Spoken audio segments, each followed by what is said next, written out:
कौन कहता है हर गल बोल के बयान की जाती है। रजामंदी चाहिए है, गल तो अखां च भी हो जाती है।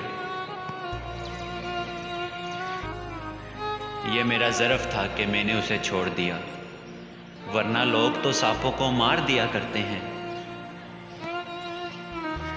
अब कामयाबी जिद है मेरी, रही मोहब्बत की बात खरीद लूँगा।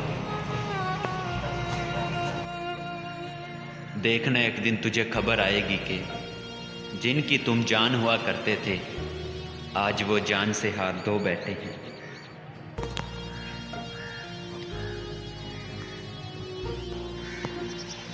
तुम भी तरसोगी बात करने को, बात जा लेने दो चार कंधों पर।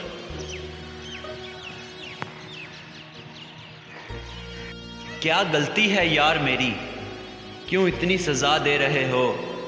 तुमसे प्यार किया इसलिए या तुमसे ज़्यादा किया इसलिए?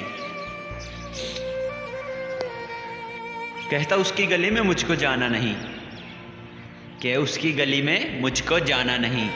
हाल कैसा है ये सुनाना नहीं, कि बड़ी हसरत है मुझे उस दिन की, वो कहे मैं हूँ और मैं कहूँ पहचाना नहीं। जो दो भाइयों के दरमियान दलाल डाल दे, ऐसी ज़मीन ऐसी जहज़ात का क्या फ़ायदा? मुझे दुख होता है ऐसे रिश्तों पे ए गुल, जो माँ बाप का सहारा ना बन सके, ऐसी औलाद का क्या फ़ायदा?